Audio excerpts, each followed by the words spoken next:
everyone. This is Dr. Paul Dyer Grandmaster Dyer. We're on here. We're gonna be talking with Kung Fu. We're talking with Jonathan. Jonathan, those are the people who will watch you on my stuff. Introduce yourself to them, and we'll get that going. Okay. Well, my name is Jonathan Michael Rivera. I've been training in martial arts for basically my entire life. My primary style is Kung Fu. And these days I'm training in praying Mantis style Kung Fu. I'm training in Tai Chi. And I'm training in Shaolin Kung Fu. So, I wanted to have you. It's like you've been talking about Kung Fu for a while since this whole pandemic. You were able to start talking about Kung Fu and what it means to you and how it is. If you guys have any questions on Instagram, Facebook, or YouTube, please type it in so we can talk about it, because we're going to be talking about Kung Fu and martial arts. And you had said something, a lot of stuff bothers you about, and let's be blunt, punk-ass martial artists. Right. That's just, is that about as blunt as it can be? Yeah, that's blunt. That's pretty blunt. Yeah. Express yourself. Tell me why that bothers you, because that's why I was so excited to talk to you, because I've had the same thing, and I've had to have my seniors reel me in from going crazy on someone. But so tell me what bothers you. I tell you what bothers me. What bothers me is, people practice martial arts for different reasons. Yeah. And that's a good thing. Martial arts got way more to it than fighting and self-defense, right? So, the first thing is to know the reason why you're practicing martial arts, right? And what bothers me about, like what you say, punk-ass martial arts and stuff like that, is people that teach self-defense, right? People who teach self-defense, but they don't know how to defend themselves, right? So, parents, I know you, right? You're very serious about martial arts. You're a big guy, and you teach martial arts, but you practice all aspects of martial arts, including the fighting portion of it, right? Which is important to you and guys like me. But for martial arts teachers, it's kind of deceiving, because I know in my town there's a lot of martial arts schools, and there's like 2 masters out of like 11 schools that could actually fight, right? And you tend to see the more crowded schools. The more crowded and schools with a lot of enrollment, they're learning self-defense from people that can't defend themselves. So that's one of the main things that really bother me about what you say, punk-ass martial arts. Right? Well, and I'll tell you a little bit, and I knew that bothered you, and it bothers me, and it bothers other people who is old as me and older. And I'll tell you conversations I've had amongst serious martial artists who were my seniors. And there was a time when I was learning martial arts in New York City that schools would actually fight. In the 70s, schools would actually fight for their school. If your school lost, I know like the Karate Kid movie thing, but truthfully, schools would fight each other, and they would shut doors.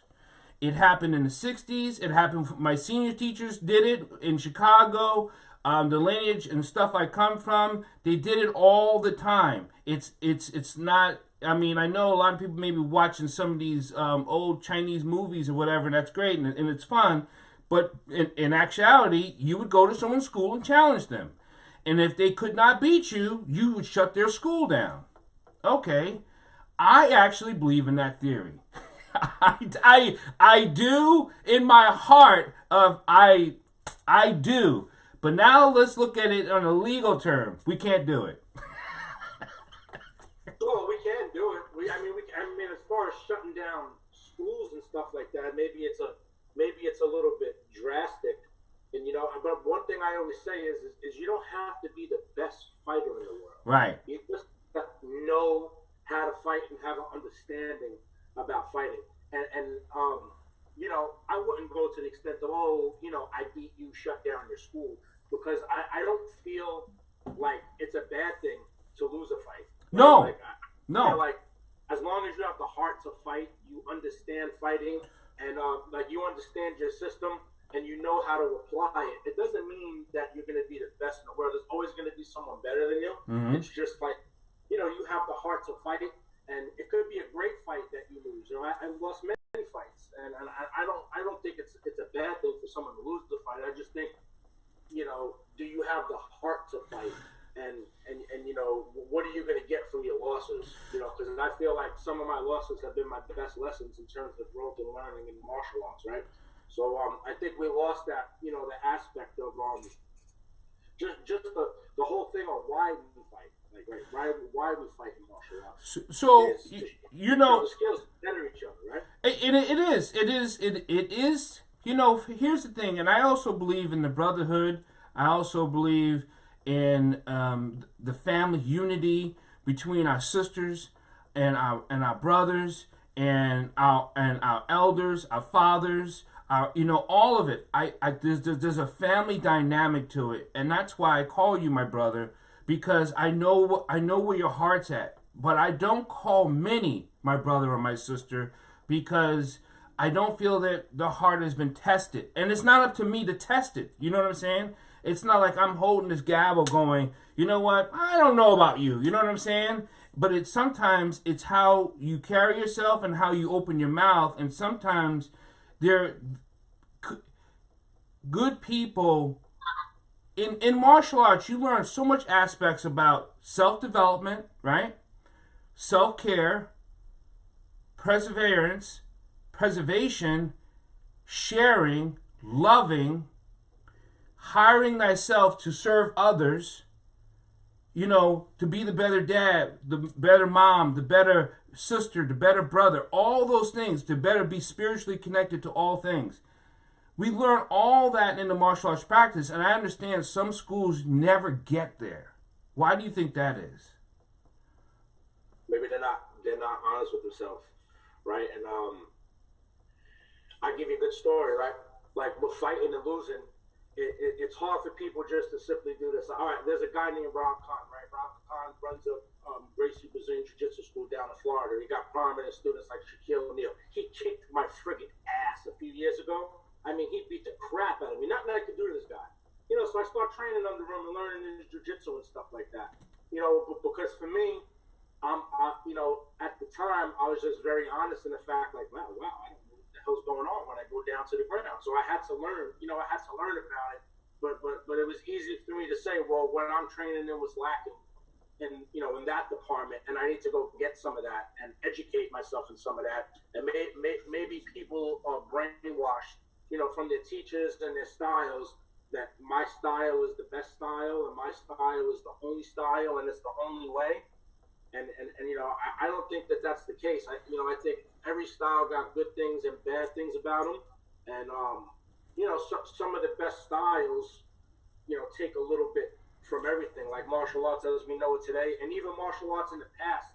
You know, this theory in the 60s, like, and guys like Ed Parker, you know, in Kempo, you're in Kempo, he was on the forefront, you know, of guys like Bruce Lee and Ed Parker were on the forefront of this mythology of thinking, where, you know, the guy said, hey, man, the training I'm doing is great, but it's not working for me on the streets of Hawaii. Maybe I need to incorporate, you know, some of this into this traditional stuff that I learned, and hence the American Kempo, or Ed Parker's Kempo system was born, and then you can even see the evolution of that. Right. Guys like Jeff Speakman, you know, they have Kempo 2.0 or 6.0, whatever it is, because he took, you know, Ed Parker's theory and said, well, the times are changing today. Right, so I'm going to go learn some of this Brazilian Jiu-Jitsu and put it into my Kempo. So now, you know, Ed Parker took his, you know, Okinawan Kempo or Chinese hand, whatever it is, and refined it to a certain extent to work in the streets of Hawaii. And then guys like Speakman took that system and kind of just updated it and redefined it for the times of today to deal with, you know, certain types of stand-up and Brazilian Jiu-Jitsu tactics that weren't so important in the 60s, 70s, 80s, you know, up until the 90s and the 2000s and so on and so forth. So, I think it's important, you know, to, you know, take your traditional system, keeping it traditional is cool, but there's at times you got to update your computer, right? You got to, Yeah.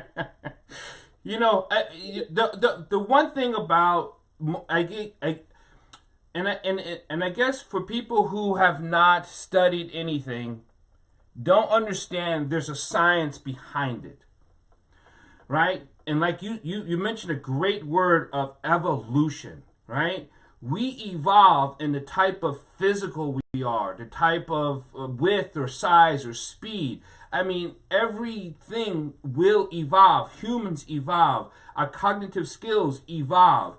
And if you don't know how to evolve, now, and I agree, I'm a traditionalist with evolution moving forward.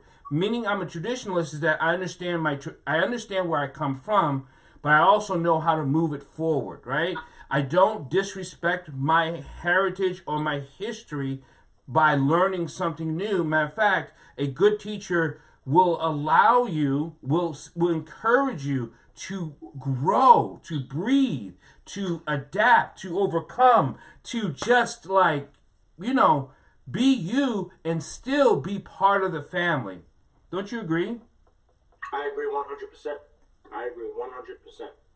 Now, when it comes to these schools that, we call it McDojos. We have a lot of comical names for it. These things that just hand out all this joke, and these people are going to get hurt out here in the real world. Now, here's the thing I've noticed, and it's almost like if you talk to someone who says, "Well, I study martial arts," and what's the first thing you say when you say, "I study martial arts"? What do you say, Jonathan? Well, what's martial arts? You know, what's martial arts, right? That's the first thing you got to look at, right? What defines a martial artist? A praying mantis. Let's use praying mantis. Okay. Well, a praying mantis comes master or grandmaster. Would you call him, you know, really a martial artist, or would you call a karate guy really a martial artist? You know, first we got to understand what a martial artist is. So you know, going back to praying mantis training, I already come into the praying mantis school black belt in martial arts, and you know, many disciplines, you know, under my belt. And I've been to praying mantis school for upwards of 4 years, and nobody ever taught anybody how to properly punch someone in the face outside of praying mantis theory.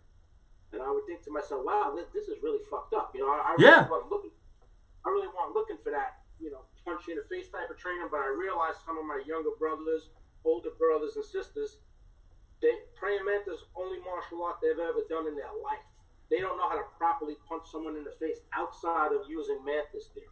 Huh. So some of those things were missing out of it. And then you come to realize, right, what's a martial artist, right? It's somebody who is well-rounded, right? Maybe they got a general understanding of flexibility. They got a general understanding of meditation. They got a general understanding of low kicking, high kicking, punching, a general understanding of wrestling, a general understanding of just basic boxing, right, and maybe some groundwork. And then you add in forms, katas, weapons, right? Meditations, moving meditations, qigong. You have to have all of these things together to be defined as a martial artist, right? Otherwise, I agree. It's nothing different. It's nothing different than, you know, learning the gymnastics or something of the sort. You know, if you're just doing Muay Thai, that's all you ever do. You can use your knees, you can use your elbows, your legs really well. Your body's like iron. You're still not really a martial artist. And you know, I learned that too, having, you know, 4th degree black belt in Taekwondo, having street fighting experience, and I fought a Brazilian Jiu-Jitsu guy, and when I went on the floor, I was kind of like a fish out of water. So, you know, even at a young age, I could realize, wow, I'm not really a martial artist yet. I know a discipline of martial arts. Yeah, there you go. I'm a martial art, but I'm not a martial artist, right? And even after I got some of those things, you know, good jiu-jitsu knowledge, good Muay Thai knowledge, and I still got my you know, you still hit a point where you realize, wow, I don't know nothing about meditation. I don't know nothing about qigong. I don't know nothing about, you know, weapons training, and you start to realize, wow, I'm not a martial artist. So you got to go and do certain things to call yourself a martial artist first, right? And you know what, you really touched on a lot of things, because people use words, and I've talked about how people use words or communication. They use words and they're not fully understanding what they're saying. So you say to yourself, okay, well, what do you mean by that, right? So how are you defining that? So this way I know where you're at, where your space is at. And then when people say, well, because it's the same thing. It's like I know how to fight. People say I know how to fight, and I always go, really? That's my. It's always been my first response. And I always tilt my head wow, really? Right? You know what I mean? Like fight where? He goes, well, I did some boxing in a ring. And then I'm like, oh, okay.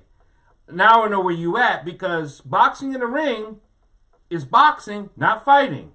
And they're like, what do you mean? I'm like, okay, fighting there's no rules.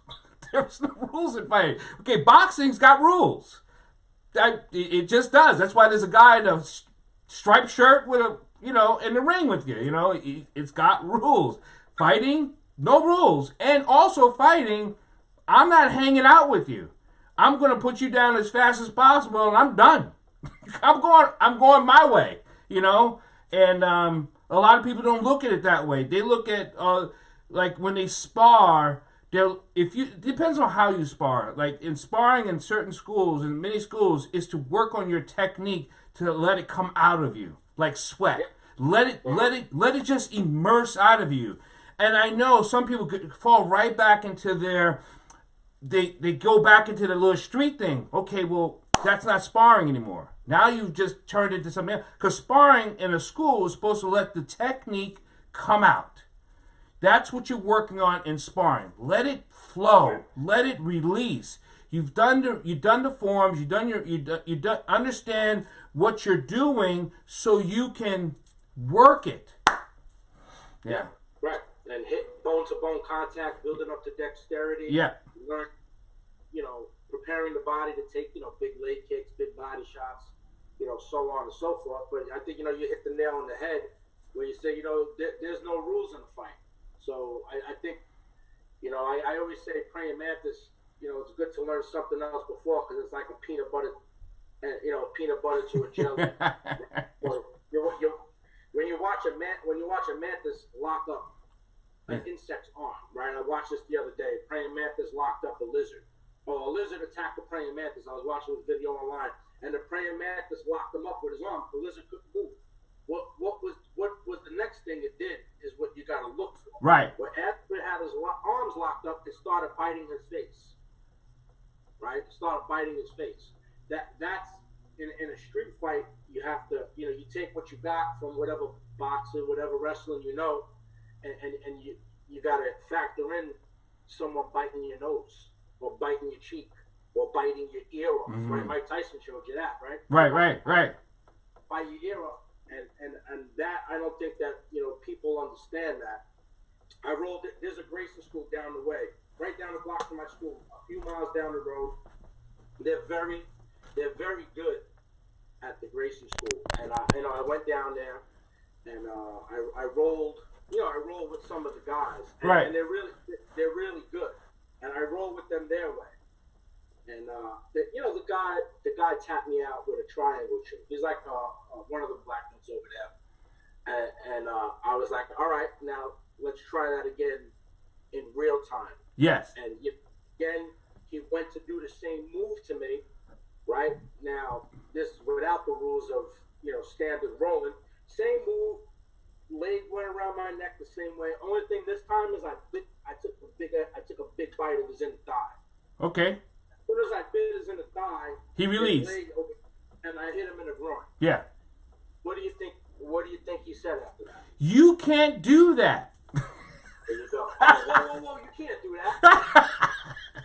Well, I said, I was just trying to show you. You caught me with it the first time. Right. Because I allowed you to. But in real life, once that blade went around my neck, first thing I'm doing is biting your inner thigh. Second thing I'm doing is squeezing your testicles. Right. So that move worked the same without rules and cooperation. there's also, one of the things, like, and part of the family I belong to and group I belong to, we do a lot of kumotes in real time overseas in different countries. So there's that whole true blood sport thing, and there's a and then the techniques have to work between knocking them out in the act of going to kill them or then submitting. Those are the three, right? That's why it's done overseas. In the United States, people are so used to using things with rules, right? And when you are doing something in the street, there's no rules. And also, because I went and taught, and my jujitsu to me is very good. Seventh Dan, blah blah blah. It's okay, but anyway, I go teach at a school, and they're what you call a BJJ school. Well, actually, it's a BJJ MMA school. And I said, well, what are you guys working on? They're like, we're doing some of this from the guard. And I said, okay. I said, now, do you know how to break a bone from the guard? And they looked at me like a dog hearing a bad sound. They went, whoa? And I'm like, no, we know how to submit. I said, do you know how to break? And they've never been taught breaking. And I'm like, and I pulled back and I looked at the instructor. I'm like, huh. So, we don't fully understand. I said, we don't fully go through on the break. I said, do you teach the break? I understand we're in safety, but do you teach the break? They're like, no, we teach to submit. Breaking is from submitting. If you can see my hands, people, submitting is about this. Breaking is a whole other level to that squeeze, into that snap. And I'm telling you, the body has a reflective reforce to getting broken. It just doesn't like it. So if you don't know how to get to that point of the break, how you think you're going to break someone there? You know what I mean? Absolutely. Absolutely. Not easy. Not easy to break. So I know that you've challenged some people to meet you at certain places and things. How's that go for you? Either, first of all, I never challenged anybody just to challenge them. Right. Anybody I ever challenged did something really stupid. Yes. Like, bullied somebody weaker than them. Yeah. Beat up on someone who didn't know how to fight, or just talk ridiculous about maybe like the style I'm doing. But first of all, I never challenged anybody just to challenge them, like Grandmaster. I know you for some time, right? You never did nothing disrespectful in martial arts. I never challenged you. No, but before you finish your story, I have accepted challenges saying, you know what, keyboard martial artist or keyboard karate guy, let me come to your house and we'll see what you got. And every not one time, every time. I have done it 3 times. They won't be there. And I know other people who I know.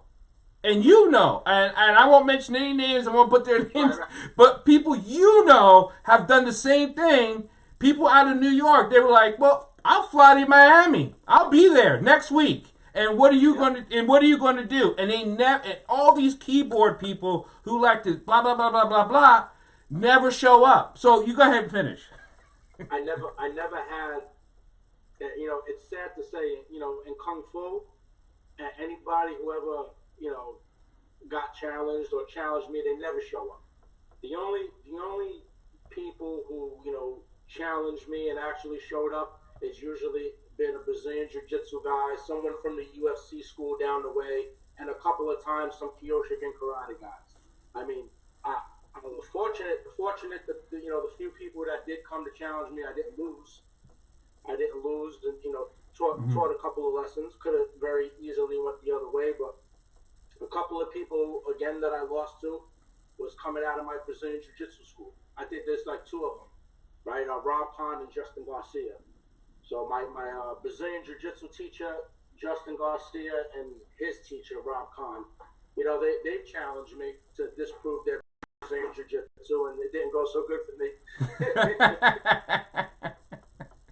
So yeah, mostly on the MMA side. Mostly the young kids down the way at the UFC school, about a mile from my school, some Muay Thai and Jiu Jitsu, and they want to come to the Kung Fu school and say Kung Fu is bullshit. And you got to, you got to teach them a lesson now and again. But just in terms of the world of Kung Fu, nobody really wants to fight like that. Test their skills. Either they're too old, or I used to fight when I was younger. That sort of a thing. One of the things, and I don't want, and most of the people who know us, personally know us, and people who love us, and they know who we are. And I think sometimes when people will hear this, they were like, these guys must think they're some kind of whatever, right? And that's why I have to separate the difference between people who know us and know what we do or who we are, between a person who's just listening and thinking of what they're interpreting of what we're saying. Because we take this seriously because it's part of our life, but preparation is part of life. And a lot of people, I think, there's so many students out there who join a school who aren't training. That drives me literally nuts. If you are in a school and you have a teacher, and in this crisis you don't show up to train, I know life gets in the way. I get it. I have kids. I got grandkids. I get it. I get what things are. But where is your philosophy on why people don't train? Does that drive you crazy or what? So, first of all, I think the kids and people today's age are very lazy. That's the first thing. And the second thing is people think when they join a school that the school is the place to train. The school, you got an hour class or 2 hour class, 2.5, give or take, depending on the school. School is not a place to go and train. You gotta train at home. School is a place you go to learn. You got limited time with your instructor or master. He has his own life, and he has an hour to 2 hours maximum to give you a set of skills. You're not gonna get good at that skill set, just when you go to school to practice. You have to find time to practice outside of school, so when you come to school, there's always improvement and you can learn more. So, and I think people think that when they join a school, that's their designated time to train, but that's only their designated time to learn. The time to train is what you do at home on your own. Absolutely, and there's and here's, and I've said this before. Tell me what you think of this, Jonathan. I believe, in all of my heart of hearts, mind of minds, in all of it, I believe martial arts and studying is the only way people have expanded their heart, their mind, their physical, and to test themselves in that mirror over and over again to build yourself into this ball of human explosion of kindness and compassion and strength. I don't know. The education system doesn't do it. Not to knock anybody's religion, but that doesn't do it. Not to knock anyone's carpentry skills or the skills they've learned in electrician school. That doesn't do it. But martial arts, from a good instructor, a good teacher, a good person, it expands that whole part of your life. Yeah, I agree. I agree with you wholeheartedly. I think it's constantly testing. It's constantly testing your ability in martial arts, and no matter how good you get with martial arts, there's really no ceiling to it. So you could be a grandmaster at whatever system, Tandan. There's always something in martial arts that you could work towards to grow at. Maybe you can master kicking, punching, meditation, all those aspects, and you think that you learned everything. But then there's a guy that, does handstand push-ups on one finger. Right. Or walks the basket. Right? Or does a triple backflip and lands on his head. Right? So it's always constantly testing you. And it's amazing to see what the human body could build to. Ooh. With martial arts training. Right? There's never a ceiling on that.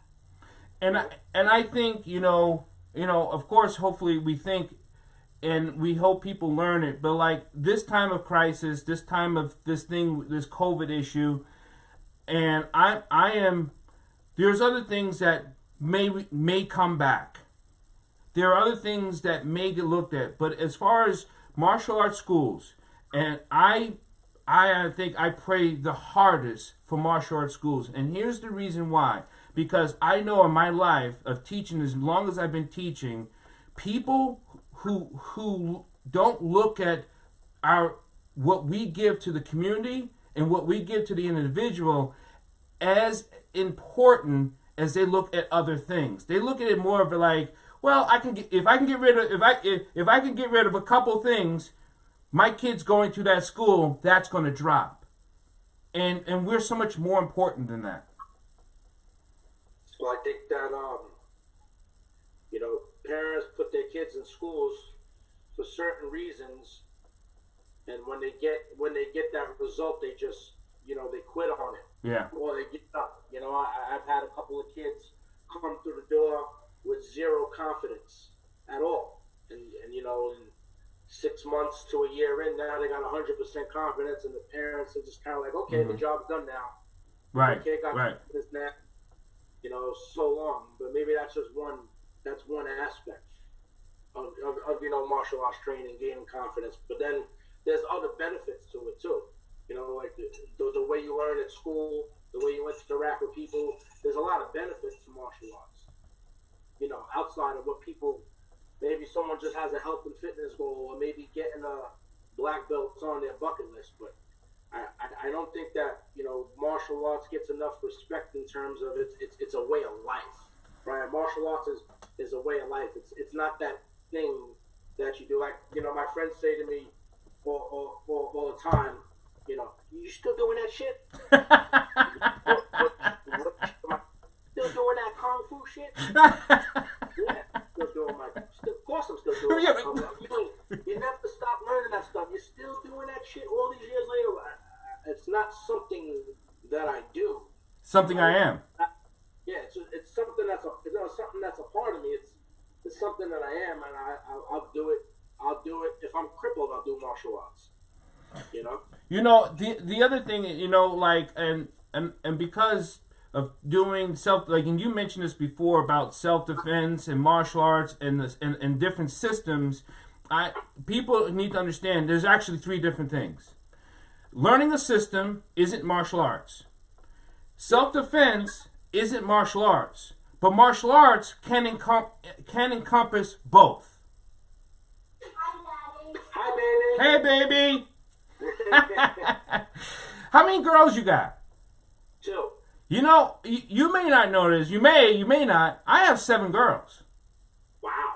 I have 7 girls and 2 boys, and wow. And now I have 7 grandchildren. Whoa. And four granddaughters and 3 grandsons. Wow. How many of your children study martial arts with you? Okay, I refused to teach them till they got to a certain age. So all of them, well, I would say 5. 2 did it longer than others. And the reason why I did not teach them, they would see me practice, they would see me meditate, they would see me in my action, they would see me go to the school, they would see me open my school. They saw these things, so because that's just how I am. They saw, they see how you are. But the reason why I did not want to teach them and I took them to people who I trusted is because I want to be their father.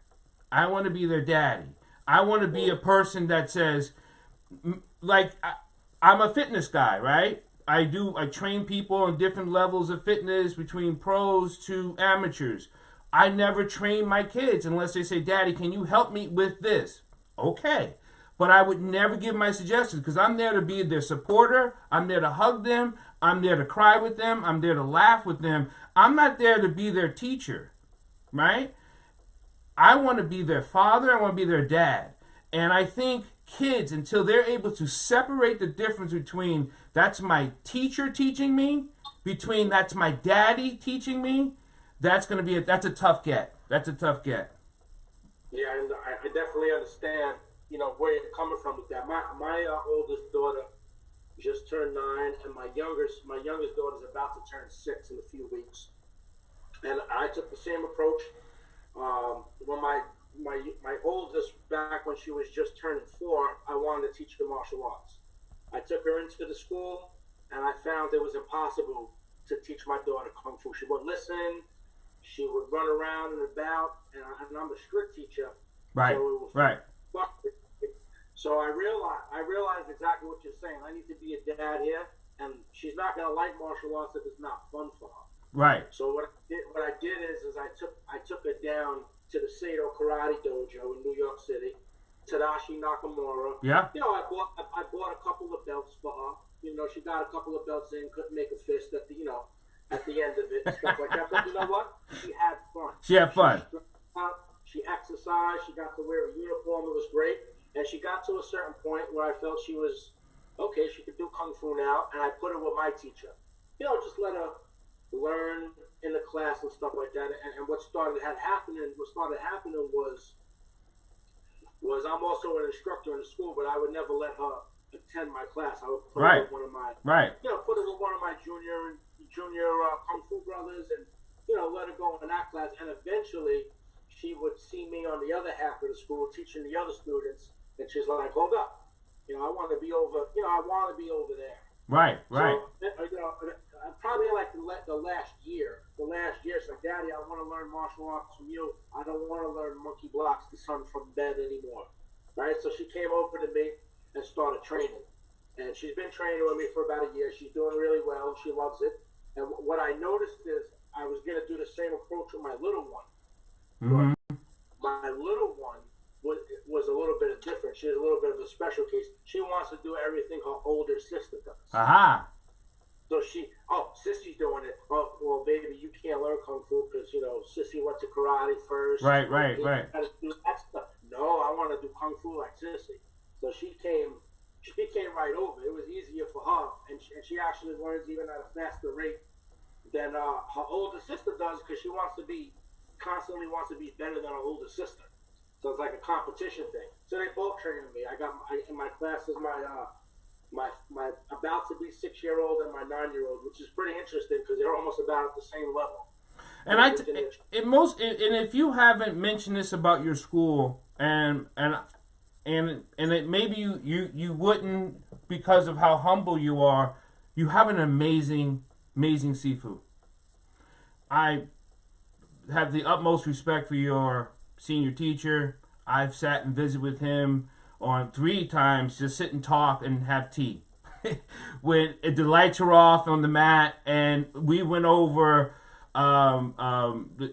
blade form together. He and I, just swapping stories about China and things like that.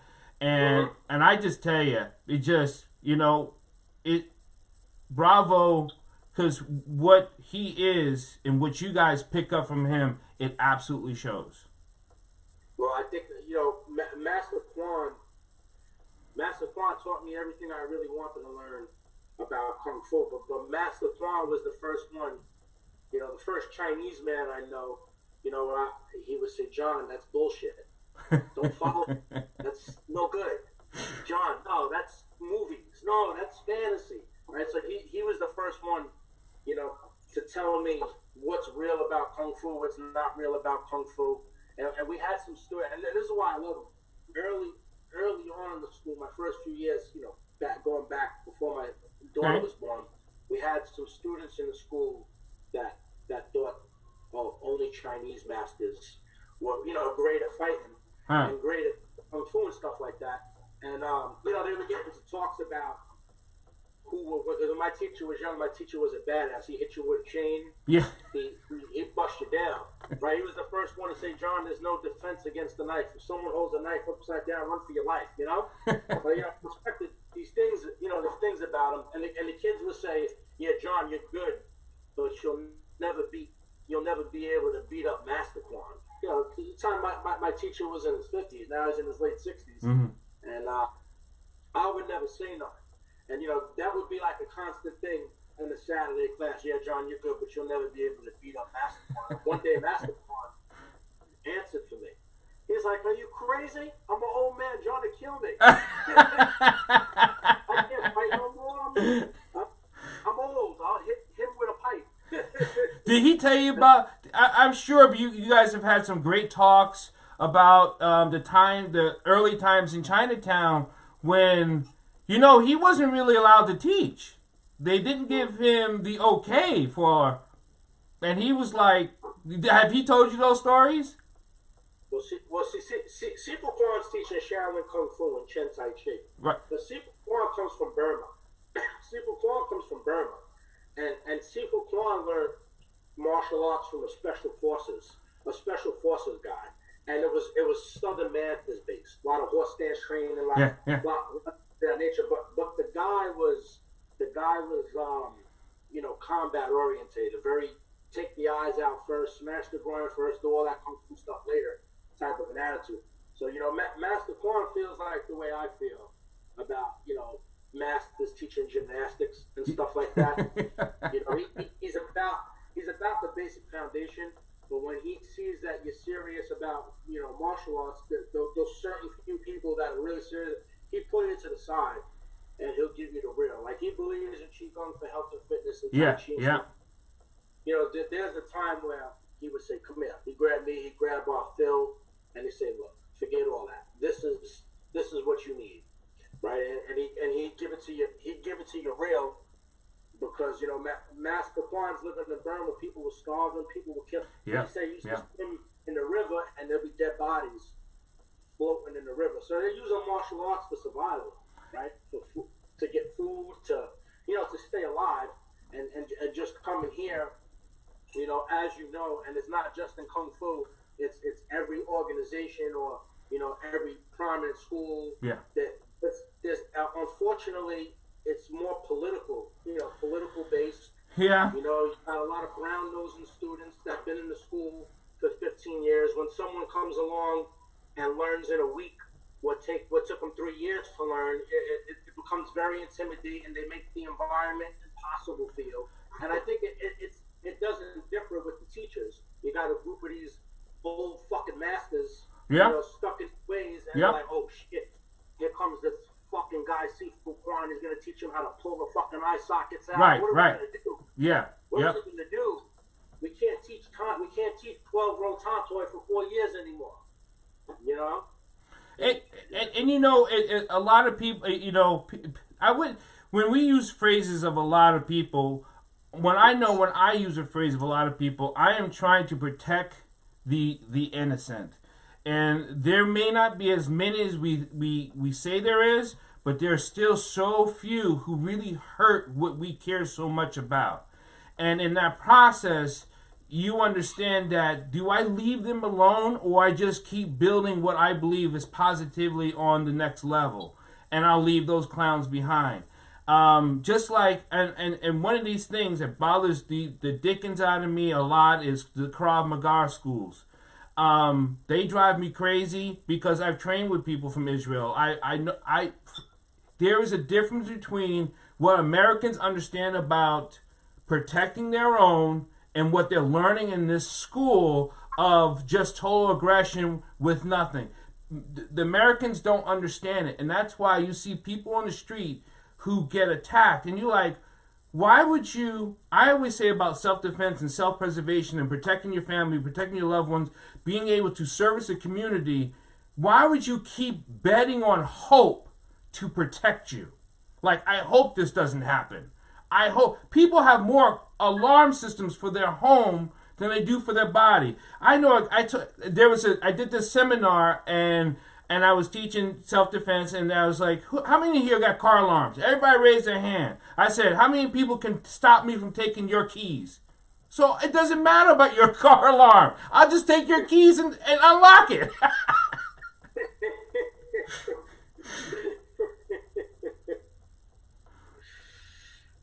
I had a discussion with the Sifu, who's a very good friend of mine. He has a very, very big school. At one point, about 450 students. Now, they're out somewhere around 250. I don't know where they're at with the pandemic. They do the whole scope, online classes, Zoom, you name it. And having dinner with them. And people asking me, "Oh, how many fights you been in? How many losses you got?" I mean, just talking about fighting in general. And I gave my piece, some of my wins, some of my losses, and I asked him. I said, "Sifu, how about you? How many real fights have you been in? In your life, growing up and coming up?" And he said, "Jonathan, luckily, I've never had to use my martial arts to defend myself. And I said, never? I said, but what about growing up in grade school? You ever get into a fight over a game of tag, a game of football? Nothing.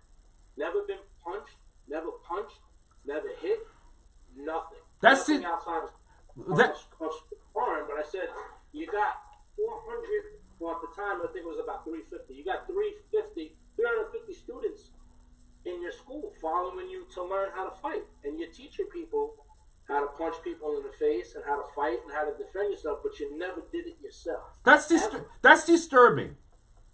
Ever. And for me, it's kind of like, how could you teach anything? How could you teach someone how to ride a bicycle if you never rode a bike before? How could how do you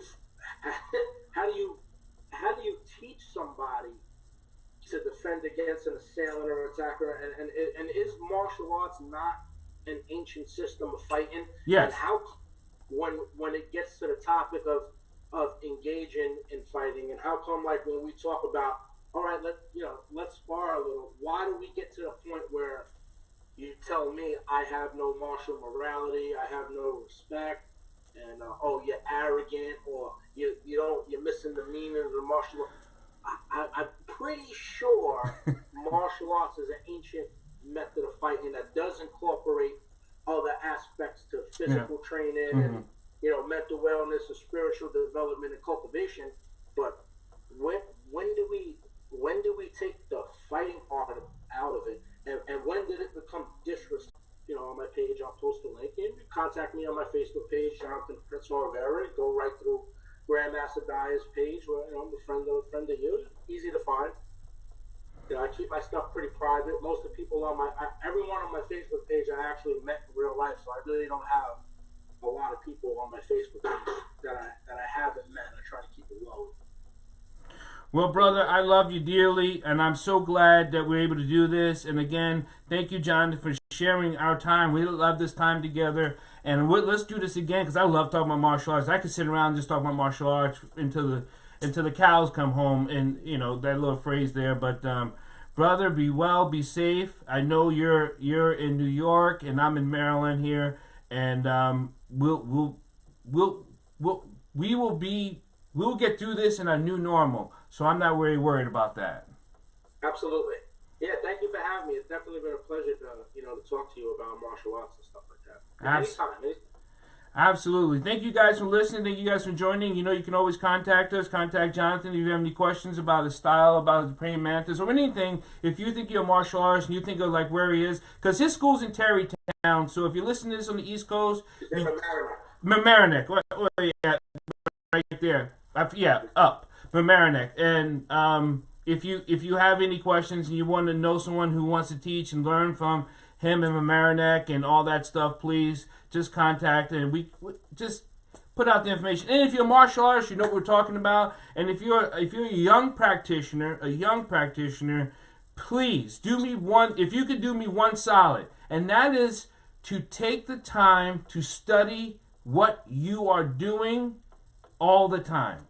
There's always a way to practice your development. If you're not practicing your development, you're going to lose pieces of yourself. And it's very disrespectful to an instructor. That I have to say that.